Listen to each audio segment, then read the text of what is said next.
Seré breve porque no quiero robarle tiempo a la tertulia en la que estoy seguro se presentará una imagen más amplia de la personalidad de Andreas Faber-Kaiser. ¿Qué entiendo por escritor maldito? Un escritor maldito es un autor que no les interesa a los grandes editores, es decir, a los comerciantes de la letra impresa, a los que no les importa mucho el contenido del libro y sí el dinero que les pueda producir. No les interesa y además le tienen miedo. No les interesa porque no les va a dar dinero y le tienen miedo porque les puede traer problemas con las autoridades civiles, militares o eclesiásticas. Y esto podría redundar en sus finanzas, que en fin de cuentas es la parte más importante de su empresa cultural. Un escritor maldito es un autor que no escribe bobadas para el consumo del marujerio, que compra lo que anuncia la televisión. Un escritor maldito es alguien que desesperadamente y con mucha frecuencia en solitario trata de desentrañar el fantástico enigma que se llama vida. Un escritor maldito es un ser molesto para las autoridades, porque pone a la gente a pensar, y las autoridades prefieren que las gentes no piensen, porque así seguirán ciegos ante sus injusticias y mentiras y continuarán dándoles borreguilmente el voto. Un escritor maldito es alguien que no escribe novelas porque se ha dado cuenta de que la existencia de cada hombre es una pura novela y de que la vida concreta de la mayoría de los humanos supera con mucho la imaginación de los novelistas. Un escritor maldito es un filósofo que se rebela contra los grandes mitos y contra las tradicionales patrañas religiosas, sociales y pseudocientíficas, y por eso los espíritus de mente cerrada, aun con títulos universitarios, los ven como enemigos de la sociedad. Un escritor maldito es un buscador de misterios, un ser que no se contenta con las explicaciones oficiales a tantas incógnitas como nos rodean. Un escritor maldito es de ordinario un idealista y por lo tanto un mal comerciante, y a veces un pésimo comerciante, y por eso los mercachifles de la letra impresa se aprovechan de él y le roban todo lo que pueden. Indudablemente, el querido Andreas era un autor maldito, porque cumplía todas estas condiciones, algunas de una manera eminente.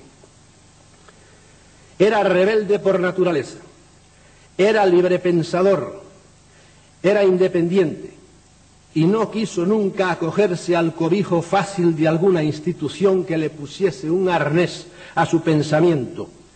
Era un audaz buscador del misterio y por eso se metió solo en las selvas del Amazonas y por entre las perdidas islas del Pacífico.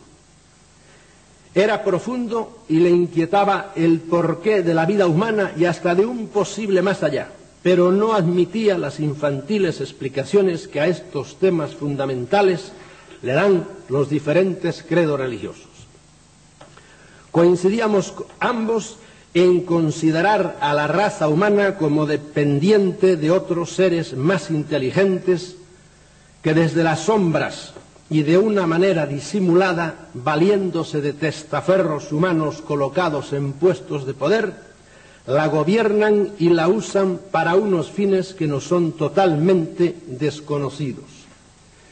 Y sin habernos puesto de acuerdo, coincidieron en el tiempo la salida de su libro El muñeco humano y del mío La granja humana, en las que por caminos diferentes llegamos a la misma conclusión, la conclusión de Charles Fort, de que la raza humana pertenece a alguien que no es precisamente el Dios cristiano. Ambos libros pasaron prácticamente inadvertidos. El suyo, publicado por una pequeña editorial, a pesar de ser muy superior a otros que obtienen gran publicidad, no encontró eco en los medios de comunicación, más atentos a los cambios de pareja de las vedettes y a las mentiras cotidianas de los políticos. El mío, publicado por Plaza y Janés, fue retirado rápidamente del catálogo, a pesar de haber necesitado de una rápida impresión que por cierto fue hecha sin mi permiso e impagada por la tramposa editorial. Y aquí quiero hacer un paréntesis para los que dicen que nosotros nos enriquecemos con estas cosas. Primero, el que quiera vivir de lo que escribe, no sé, tiene que pedirle mucho a Dios, porque vivir hoy de lo que se escribe es totalmente imposible. Pero miren, yo hoy día, por ejemplo, dicen, si cobramos porque vamos a algún programa de televisión. Sí, hoy día yo ya me he cansado y estoy harto de que solo cobren los bailantes y los cantantes. Cantidades astronómicas cuando los programas culturales todos son gratis. De modo que ahora me llaman a mí de cualquier televisora, cualquier emisora. Yo hago muchas excepciones, por ejemplo, hoy estar aquí, ¿verdad? Y muchas otras. Pero me llaman de alguna televisora y digo descaradamente, ¿pagan o no pagan? No pagamos un programa cultural, pues llamen a su abuela. Ya estoy cansado de que solo los bailantes y además unas cantidades astronómicas les pagan. Y uno va a decir todo lo que le ha costado. Yo he cruzado el Atlántico, mi mujer lo sabe, creo que son 86 veces. 86 veces he cruzado el Atlántico buscando estas cosas y quieren que se las regale uno. Yo me cansé ya y por eso cobro, y lo digo tranquilamente. Y además quiero rebelarme contra una frase que creo que es terrible del Evangelio, que ha hecho mucho daño, nos ha metido muchos complejos. Bienaventurados los pobres. Yo a esa frase, con mi cerebrito, digo, a quien sea, hay poco tiempo, si me aplauden, como lo van a tener que hacer muchas veces, por eso es mejor que no. Yo a esa frase me rebelo contra ella y digo, Señor, a los pobres siempre los ha partido un rayo. Por eso vamos honestamente, sin pisar a nadie, sin piratear encima de nadie, vamos a hacer dinero, porque con el dinero, señores, y el que no lo haga así es un memo, con el dinero lo que ustedes pueden hacer es comprarse la libertad, que es lo que yo trato. En cuanto al fenómeno ovni, Faber-Kaiser no se quedaba en las ramas porque no tenía el prurito del cientifismo que aqueja a tantos de los llamados ufólogos, ni temía relacionar sus modernas manifestaciones con las innumerables que ha habido a lo largo de la historia humana. Y no solo las relaciones, sino que las relacionaba, sino que las identificaba, incluyendo entre ellas muchas de las visiones y apariciones a las que erróneamente la humanidad les ha dado una connotación de sobrenatural o divino. Cito sus palabras. La lista de tales avistamientos en todo el mundo y en todas las épocas prueba que la actuación y la intervención de una o varias inteligencias, fíjense bien que él hacía una cosa que no hacen la mayoría de la gente que habla de los ovnis, los extraterrestres. ¿Cuáles de ellos? ¿Por qué? Porque hay una enorme cantidad de extraterrestres, o llame, vengan de donde vengan, no me interesa eso ya. Y por eso hay que saber distinguir y por eso hay que caer en la cuenta de su enorme disparidad en la manera de actuar, de modo que intervención de una o de varias inteligencias distintas a la nuestra forman parte integrante y continuada de la historia de la humanidad. Siempre han estado ahí.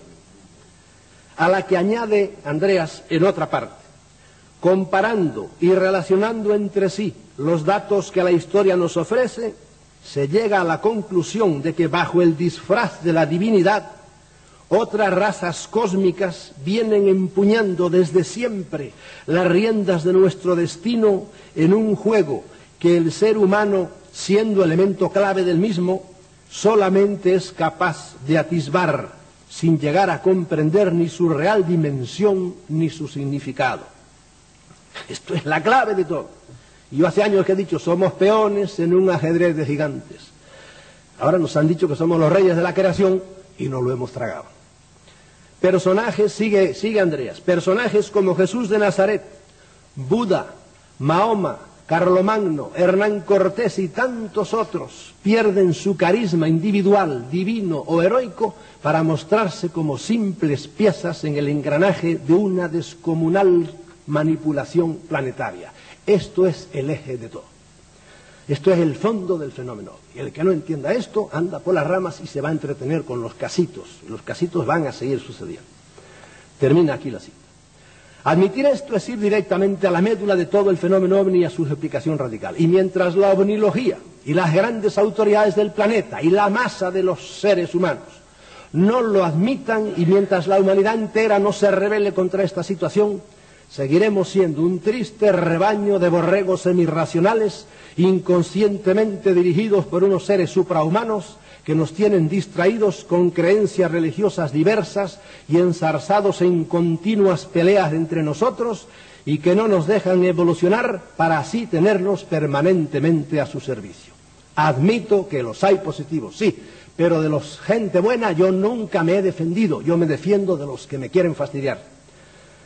Naturalmente, las grandes autoridades del planeta, que sin darse cuenta son los testaferros de estas inteligencias suprahumanas y los cumplidores inconscientes de sus estrategias, están interesadas en que las cosas sigan igual y en que la humanidad no se entere de la gran verdad, porque ello supondría el fin de sus posiciones de privilegio. En mi libro La Granja Humana yo pongo un ejemplo que no lo pone aquí Andreas. Hitler, estudien la vida de Hitler, y era un títere, era un gran contactado de lo que le decían los de arriba, y así hizo lo que hizo, engañado. Esta es en el fondo la razón de todo el encubrimiento y de todo el secretismo que reina en torno al fenómeno ovni, y a la explicación de todo el enorme esfuerzo que las altas autoridades mundiales llevan haciendo durante algo más de 40 años para que la humanidad siga ignorando la presencia de otras inteligencias no humanas en nuestro planeta.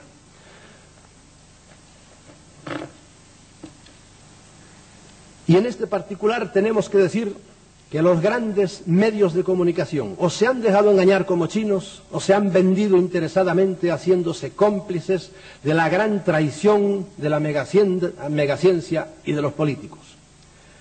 Cuando no hace mucho tiempo en Inglaterra aparecieron aquellos dos payasetes diciendo que ellos eran los que hacían los misteriosos círculos que aparecían en los campos de trigo y alfalfa, los grandes medios de comunicación, que tan reacios son para publicar cualquier cosa que se refiera al fenómeno ovni, inmediatamente se prestaron a propagar la estúpida noticia.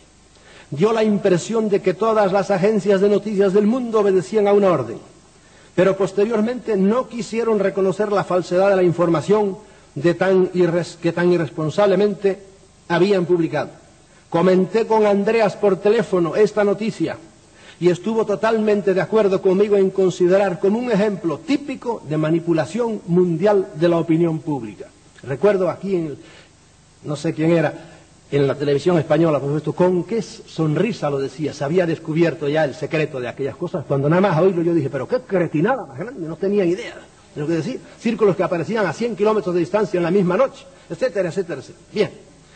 En cuanto a la posición de Andreas ante la ciencia engreída y despreciadora, tengo que decir que compartíamos un punto de vista totalmente coincidente. La megaciencia no solo no admite el arcano o cualquier cosa que suene a trascendente, sino que aprisionada en sus propias teorías y postulados míopes, no tiene posibilidad de admitirlo. Y por eso desprecia a todos los que, como Andreas, intentan sobrepasar las limitaciones de los conocimientos de la lógica humana. Un ejemplo, el muy culto catedrático de la Universidad de Oviedo, señor Gustavo Bueno, al que ustedes puede ser que hayan visto en la televisión porque actúa muchas veces y es un hombre cultísimo, en su libro El animal divino, un profundísimo ensayo sobre una filosofía materialista de la religión, por seguir ciertos principios filosóficos demasiado exclusivamente humanos, es incapaz de trascender la embrionaria racionalidad humana y de llegar a esas otras realidades de las que estamos hablando. Aunque para ello tenga que dejar de lado verdades evidentes de las que hoy no podemos tener duda alguna, como es la presencia en nuestros cielos de objetos volantes tripulados por seres inteligentes no humanos. ¿Y por qué sabemos que están tripulados? Por las cosas que les vemos hacer. No puede dudarse de que alguien está dentro que tiene inteligencia cuando ves a ese aparato hacer las cosas que hace. Pero ellos, que son tan inteligentes, no llegan a dar ese saltito que hay que hacer, esa deducción. Y ya va siendo hora de que perdamos el complejo de que hablar de los ovnis no es científico y de que solo los científicos son capaces de distinguir lo verdadero de lo falso. El profesor Gustavo Bueno, en su libro El animal divino, irremediablemente caen en la anticientífica actitud de negar el testimonio de millones de testigos altamente cualificados. Como yo decía el otro día en la televisión, dígame, ¿qué prueba tiene usted de que el hombre ha estado en la luna? Y los cogió un poco de sorpresa. No hay más que una prueba, es el testimonio humano. ¿Y qué más? Y papeles, muchos papeles. No hay más. Pues mira, eso mismo tenemos los que defendemos a los ovnis. Testimonios humanos por millones. Y luego papeles. ¿Y qué papeles tienen ustedes? Yo les digo, mire, radar del ejército belga. Esto es radar tan bueno como el de ustedes. Pero ¿qué va? No lo admiten. Solo ellos saben lo que es bueno y lo que es malo.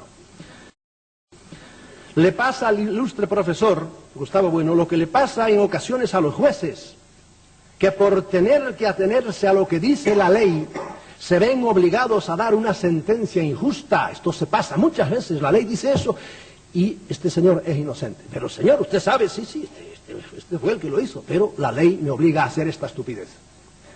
En nuestro caso, por seguir principios lógicos y epistemológicos, se llega a un error. Pero a eso tenemos que objetar que amicus Plato, sed magis amica veritas. Perdónenme el escupitajo latino este. Soy amigo de Platón, pero soy más amigo de la verdad. La complejidad del cosmos no está aprisionada por la infantil lógica humana y la supera infinitamente. Como ellos dicen, no pueden llegar por las distancias. Luego, si no pueden llegar, no están aquí. Es imposible que estén aquí. Yo digo todo lo contrario, también usando mi cabecita. Están aquí porque los he visto. Luego, pueden llegar. ¿Cómo? Yo no sé cómo pueden llegar, pero llegaron.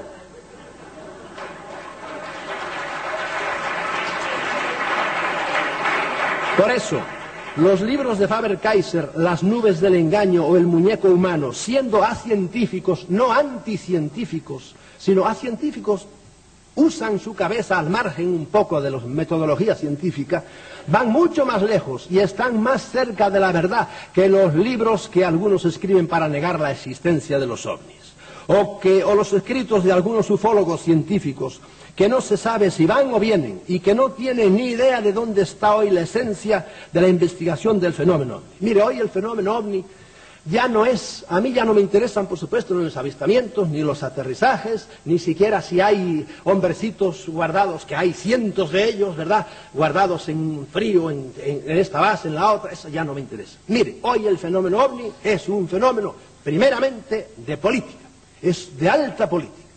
Las grandes autoridades del mundo no saben qué hacer con esto, con esta terrible verdad que tienen en las manos, que se les está yendo de las manos. De modo que primero es un problema político. Segundo, es un problema ideológico. ¿Por qué? Porque aunque algunos científicos como Ruiz de Gopegui el otro día en la televisión lo negaran, la idea, el conocimiento para la humanidad de que realmente hay unos seres ahí que no son humanos es terrible para la humanidad. Primero, para lo religioso. Es ácido sulfúrico para las creencias religiosas. Para mí lo fue. En cuanto yo empecé a pensar, ¿y esos no están redimidos?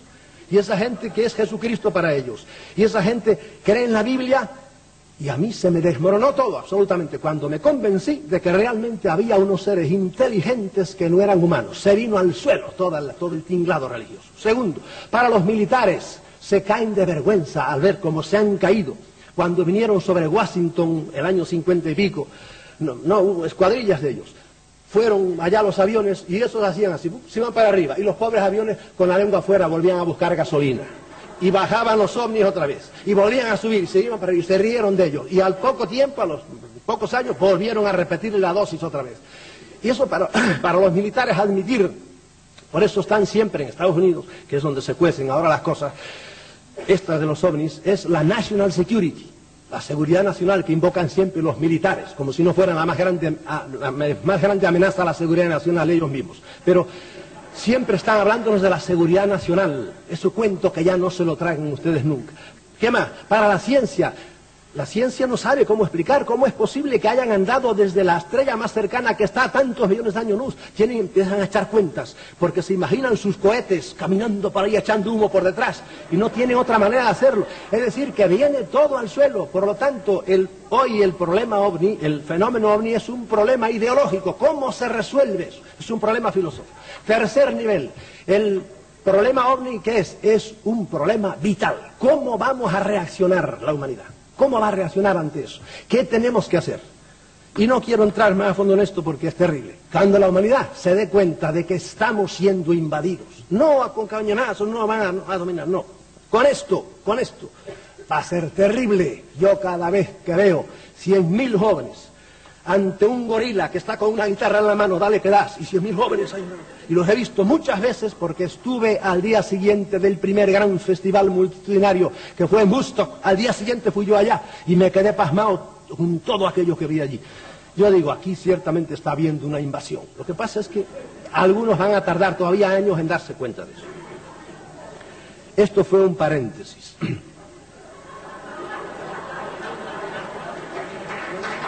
Y como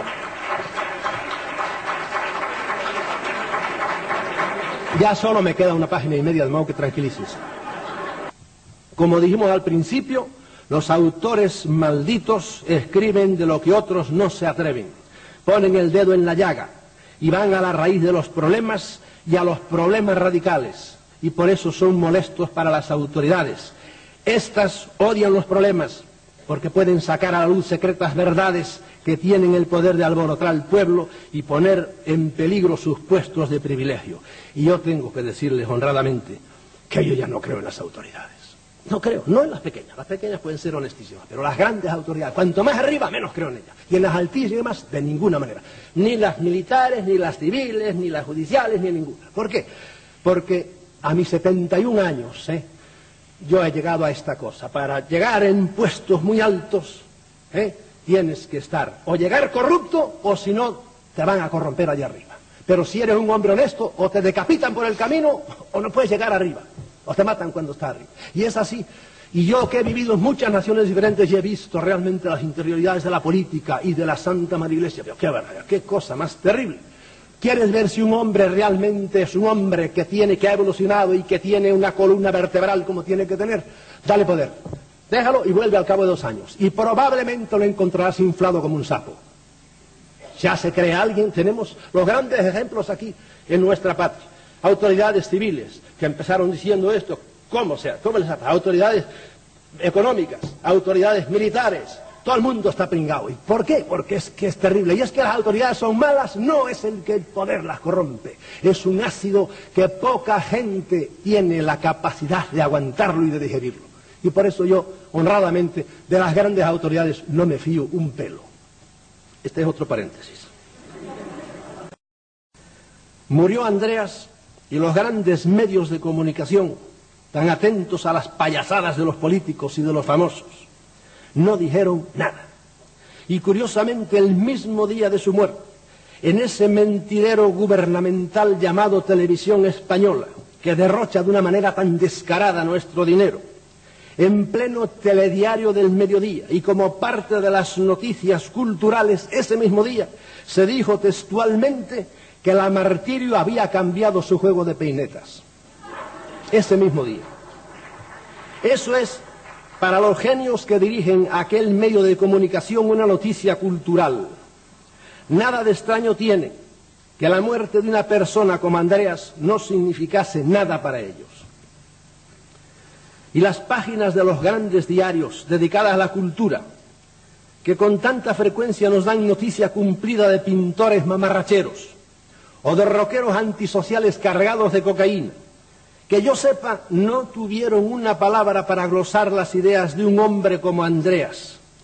Y es que las ideas fundamentales de Andreas iban a contrapelo de las tradicionales de esta sociedad. A lo mejor, no sé, el diario de Vitigudino, en la provincia de Salamanca o por ahí alguno, dijo algo, pero los grandes diarios no dijeron, que yo sepa, no dijeron nada, están atentos a otras cosas. Yo me quedo pasmado viendo cómo la gran prensa en el mundo entero se ha dejado engañar o ha sido comprada por las grandes y tenebrosas autoridades que rigen este planeta para ignorar sistemáticamente todo aquello que pueda hacer despertar a la humanidad. No solo en esto poquito, sino en muchas otras noticias en cuanto pueden hacer despertar a la humanidad a esta gran verdad de que nosotros somos una granja. Es bárbaro. Te encontrarás con los militares como yo me los he encontrado.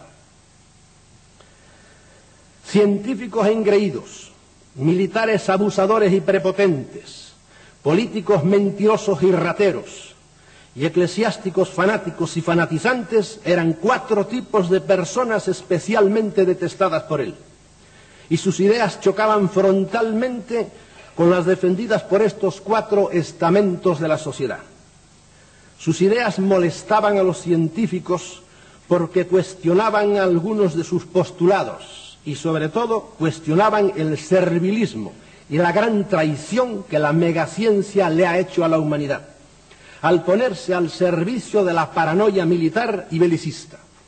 Los grandes genios de la humanidad, inmediatamente vienen los militares o la agarran, y algunos se han retorcido. Por ejemplo, no quiero caer en ejemplos ahora. Al principio de la bomba atómica hubo científicos que dijeron no y se fueron, pero otros siguieron trabajando con ellos. La mayor parte de la humanidad no estaría tan atrasada como está si los grandes cerebros científicos hubiesen puesto tanto empeño en mejorar las condiciones de vida de los pueblos como lo pusieron en fabricar armas sofisticadísimas o bombas atómicas o secretas y terribles armas químicas y bacteriológicas. ¿Cómo es posible que en un planeta con tan enormes océanos haya millones de personas que llevan una vida miserable por falta de agua? Es posible porque la megaciencia, en vez de haber dedicado sus conocimientos y sus esfuerzos a descubrir métodos fáciles y baratos para desalinizar el agua del mar, que es una cosa que se puede hacer con el dedo meñique, se ha puesto al servicio de los militares para realizar tareas mucho más difíciles, mucho más costosas y sobre todo mucho más perjudiciales para la humanidad, como es la fabricación mediante la tecnología más avanzada de un armamento capaz de destruir a toda la humanidad. Esta es la gran traición de la megaciencia. Andreas era especialmente sensible a este tema, del que hablé con él en más de una ocasión. Su antimilitarismo era radical. El abuso de los grandes y de los prepotentes, de los que no dejan crecer, ni opinar, ni siquiera defenderse a los demás. La idea de que todo puede arreglarse con la violencia de las armas. Recuerdo un día que, conversando en un receso del Congreso de Costa Rica, me decía: ¿quién librará a nuestra sociedad de los militares, y más que de sus personas, de la mentalidad militar?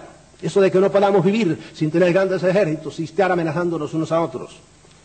Y recuerdo que me adujo de memoria la cantidad de dinero que en el presupuesto de aquel año el gobierno español iba a dedicar a las Fuerzas Armadas.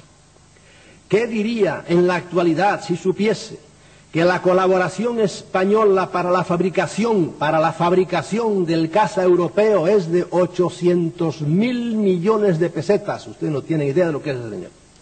Y que cuando esté fabricado, cada uno de esos aparatos nos va a costar 7.000 millones de pesetas. Aviones que el mejor uso que se pueden tener es pudrirse sin que hayan servido para nada.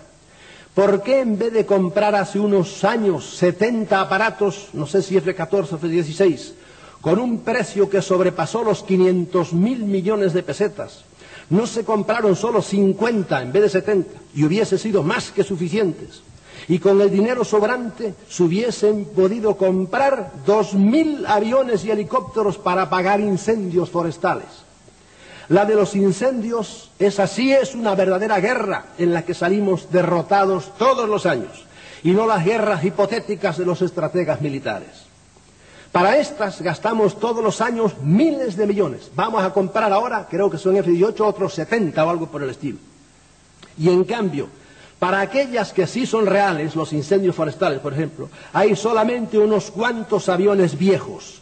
Los carísimos y velocísimos F-16 y F-18 solo nos servirán para cuando nos invadan los portugueses. Pero para apagar incendios no sirven los F-18. Van demasiado rápidos. Hoy, en nombre de Andreas, repito, aunque mi voz resuene en el desierto, ¿quién nos librará de la mentalidad militar? A la humanidad, no solo a nosotros. ¿Quién logrará que todo el dinero que en el presupuesto se dedica cada año a inútiles ejércitos se dedique a algo que sea realmente útil a la sociedad? Y decir que en el mundo entero, naciones que tienen un presupuesto misérrimo, la mitad del presupuesto es para lo militar. Andreas pensaba así, y lo decía, y lo escribía. Y por eso era un escritor maldito. En cuanto a las creencias religiosas, Andreas era también radical. Creo que nuestra amistad se originó con nuestra coincidencia en esto. Para él, respetando la libertad de cada persona a creer en lo que quisiera, la mayoría de las creencias religiosas eran un arnés para la inteligencia y sobre todo aquellas que se refieren al más allá. Conociendo mi pasado jesuítico y mi manera de pensar actual, cuando aún no nos conocíamos me invitó a escribir una serie de artículos en su revista Mundo Desconocido, titulada aquella serie Uso mi propio cerebro, en la que yo describía cómo había sido la metamorfosis de mis ideas religiosas. Y fue entonces cuando me sugirió que escribiese un libro titulado De jesuita a hereje. El libro está escrito hace tiempo ya, pero mi exceso de movilidad no me ha permitido sentarme a retocarlo. A Andreas, distando mucho de ser un creyente, le intrigaba mucho la figura de Jesús de Nazaret, al ver su enorme influjo en la historia de los 2 últimos milenios, y fruto de esta curiosidad fue su libro Jesús vivió y murió en Cachemira, por el que, como era de esperar, sufrió acerbas críticas de los creyentes. Indudablemente hace falta mucha valentía y mucha audacia para atreverse a enjuiciar de una manera tan diferente a un personaje tan respetado, por el que muchos están dispuestos a dar la vida o a quitársela a otros. Pero ya es hora de que nos atrevamos a enjuiciar libremente y sin miedos a un personaje que, si bien ha tenido en la historia de la humanidad una enorme influencia, esta dista mucho de ser todo lo positiva que los historiadores creyentes nos han hecho creer. Muy al contrario de lo que estos hacen, que creen a ciegas porque la propia fe no les permite dudar, Andreas, como era en él costumbre, se documentó a fondo y viajó a la India para conocer directamente los hechos sobre los que iba a escribir. Y Andreas se nos fue. Y no hay en nuestra desquiciada sociedad suficientes escritores malditos como él, o de su talla, para desenmascarar tantas mentiras oficiales y tantos estúpidos tópicos sacralizados que mantienen entontecida la mente de las masas. Tópicos intencionadamente mantenidos por todo tipo de autoridades que le han cogido el gusto a sus poltronas y no las quieren abandonar.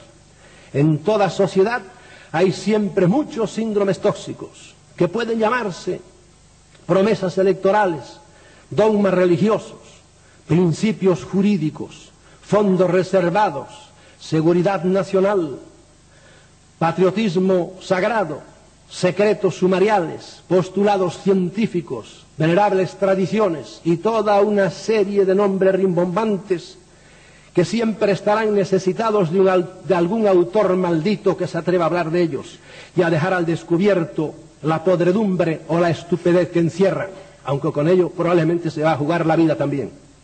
Y esto sin esperar ningún premio literario, ni el reconocimiento de la sociedad y a veces ni siquiera la justa retribución de sus derechos de autor. Andreas se nos fue y no habrá ninguna autoridad que le dedique alguna calle o plaza, porque para eso hay que ser general o político, y Andreas repudiaba ambas profesiones. Andreas se ha ido. ¿A dónde? No lo sé. Eso solo lo saben los fanáticos religiosos. Dediquémosle nosotros un aplauso caluroso a este gran hombre y gran amigo que se nos fue.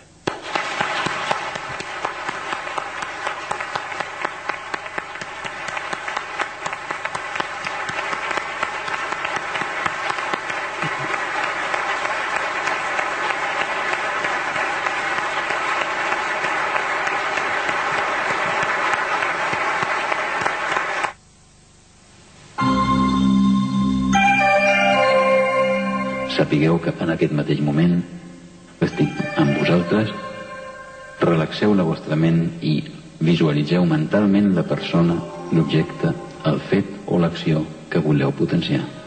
Penseu, visualitzeu i demaneu.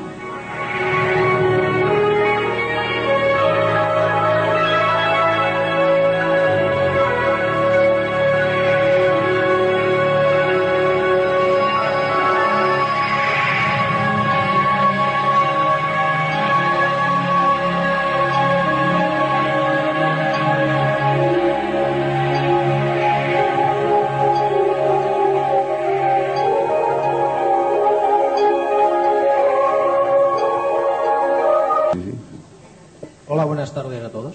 Vamos a ver, señor Freixedo, tres preguntas muy rápidas y concisas. Cuando usted alude que las supuestas entidades se sirven de nosotros, ¿en qué manera se sirven de nosotros? ¿Podría especificar de qué manera se sirven o intentan servirse? Si es a través de manera mental, a través de físico, ¿de qué manera? A ver si puede ser un poco más explícito. Segunda pregunta, cuando alude también usted que tienen un gran interés para impedir saber la gran verdad o la verdad, ¿a qué verdad se refiere usted también? Puede ser más explícito. La verdad que supuestamente tienen interés de que no sepamos. Y la tercera pregunta es, vamos a ver si por una por todas sabemos si Andreas Faber-Kaiser se nos fue o lo han echado. Vamos a ver qué pasa aquí. Parece que pues no ha pasado nada. Se ha ido, pero ¿de qué manera se ha ido? Vamos a ver, que nadie se rasgue las vestiduras, si hay pruebas de que se ha ido o lo han echado, o lo han ido echando. Porque parece ser que Andreas Faber-Kaiser, últimamente, se estaba reponiendo de una supuesta enfermedad y de golpe porrazo desaparece y, sin más ni más, pues se nos va. ¿Se nos va o lo han echado? Esta es mi pregunta. Vamos a ver si se empieza a decir cosas, porque parece que aquí no ha pasado nada. ¿Hay miedo? ¿No hay miedo? ¿Qué pasa? ¿Quién está detrás de todo esto? ¿Se pueden decir nombres? ¿No se pueden decir nombres? Ustedes tienen las manos atadas, pues díganlo y entonces ya me callo y sin más. Gracias. Bueno, pues vamos a ver. Primero, intentar brevemente, porque voy a ser muy breve en las contestaciones a una cosa larguísima, es muy difícil. Primero, ¿de qué manera se aprovecha? No se olviden de lo que les dije antes. El que crea hable de los extraterrestres y los ponga a todos en un bando, está perdido. ¿De qué manera? Pues unos se aprovechan de una manera y otros se aprovechan de otra. Cuando vienen, por ejemplo, y dejan sin luz a toda una nación entera, como hicieron con Honduras, y a la mitad de Nicaragua, en ese momento esos querían fuerza eléctrica. ¿Para qué? A lo mejor para hacer, qué sé yo, un postre. No sé para qué la querían, pero de hecho lo hicieron. Entonces, en los casos que ustedes ven que se llevan animales, ¿verdad?, pero en cantidades tremendas, no en las quimbambas, aquí en España también, hasta el sesudo, el serísimo periódico El País, lo ha dicho a veces, por supuesto no dice que son los extraterrestres, pero yo sí sé que son, ¿verdad?, ciertos, ¿verdad? Bien, en ese caso quieren ciertas vísceras de esos animales, ¿verdad? Cuando se meten a hacer, qué sé yo, experiencias genéticas con mujeres, y para eso lean, ¿entienden? Lo que tienen que hacer es que si se enteran de un problema, lean, entérense, documentense. Pues quiere decir que otros están haciendo experiencias genéticas. Cuando se comunican con tanto contactado que de repente le dicen, para mí, con la mayor parte, están jugando con esas pobres gentes. Cada uno hace lo que quiere, ¿entiendes? Algunas son cosas puramente físicas y otras cosas son puramente psíquicas. La mayor parte son psíquicas. Y de eso hay una enorme abundancia de documentos, una enorme. El que no lo conozca, pues que empiece a documentarse. Segundo, ¿de qué verdad se trata? La verdad fundamental hoy día, como les dije, es hasta qué grado los gobiernos de este mundo, y al decir gobiernos no me refiero solo al norteamericano, el gobierno inglés está también completamente metido en esto, y los gobiernos de 6, 7, 8, 9 naciones, por ejemplo, los australianos están muy metidos en esto también, porque allí han trabajado de una manera especial. Claro, ustedes, ¿y cómo han trabajado? Mire, en el medio de Australia, y esto no es que lo haya sabido ahora, por cosas que he sabido muy recientes en Puerto Rico, las sabía desde hace mucho tiempo. En Australia, en el medio de Australia, hay unas cavernas hechas probablemente eran inicialmente naturales, pero luego hay kilómetros de cavernas hechas por la Rand Corporation, etcétera, en el centro de Australia, en un sitio que se llama Pine Gap, y ahí se hace de todo. Y ahí probabilísimamente también es otra área 51 de las muchas que hay en el planeta. ¿Por qué digo yo esto? ¿Qué verdad es la que está detrás de todo esto? ¿Hasta qué punto las autoridades del mundo, que no son solo de una nación, están sabiendo primero lo que pasa y están de acuerdo con ellos y están en tratos con ellos? Eso, hay mucha gente que se pone nerviosa todavía al oírlo, pero eso es así. Yo hoy no tengo duda ninguna de eso, ninguna. Por ejemplo, si ustedes me preguntan, ¿pero usted sabe si realmente ha habido estrellamientos? Me juego la vida ahora aquí mismo, a que ha habido no 1, ni 2, ni 3, ni 4. Y ahora cuando algunos por fin, después de 40 años, empiezan, caramba, Roswell. Señor, Roswell es uno de los primeros, pero después de Roswell los hay. De Roswell, por ejemplo, de los hombrecitos que cayeron, no queda nada porque se estrelló el aparato y se disolvió y además lo encontraron mucho más tarde. Pero de otros, como el de Spitsbergen, hoy tenemos lo que dijeron los doctores, te dicen la altura que tenían, cómo era la dentadura, etcétera, etcétera, totalmente diferentes a los de Roswell. Y de los de Aztec sabemos perfectamente cuántos eran 14 hombrecitos, cómo estaban tumbados, qué les hicieron, a dónde los llevaron, etc. Hay gente que todavía se pone nerviosa ante eso. Yo de eso ya no tengo duda ninguna, pero eso ya no me interesa, porque eso estoy convencido de eso, sino hasta qué punto las autoridades saben esto, hasta qué punto han hecho una especie de trato con ellos, hasta qué punto nos han traicionado. Este es el problema. Y a mí más que eso me interesa cómo yo voy a reaccionar ante esto y la humanidad cuando esto salga a flote. Lo que pasa es que hay gente que tardará años todavía en convencerse, en si lo echaron o no lo echaron. Yo pienso muchas cosas, pero no tengo prueba de nada. Pero eso sí, yo sé que hay ciertas gentes, cuando un pobre diablo dice cosas terribles, insulta al gobierno, no pasa nada. Pero cuando un Mario Conde, o cuando un señor Roldán o por ahí, amenazan con decir algo, tiembla todo el mundo, porque ya no es Pepe Rodríguez el que habla, no, es eso. Y cuando alguna persona que está colocada en alto a lo largo de los años, vamos viendo fulano cómo se murió, caramba, qué manera rara de morir, y fulano cómo se murió, qué manera rara de morirse, así salpicados, uno sospecha de que hay manos misteriosas, y hoy les advierto que hay unas maneras de matar sutilísimas. Hoy si te quieren matar, te mandan con un cáncer al colon, o con un, qué sé yo, con cualquier cosa, sobre todo con cánceres, en 6 meses te mandan a todo el mundo y te mueres de muerte natural, nada de natural. Te bombardearon desde el otro lado de la habitación, a lo mejor, ¿entiendes? En el hotel donde estás te ponen toda la noche una cosa y te mandan al otro mundo, etcétera, etcétera. Hoy es muy sofisticado la manera de actuar de esta gente. ¿Qué le hicieron a Andrea? No tengo la menor idea. Nada más se me ocurre pensar que puede ser que haya habido algo de esto.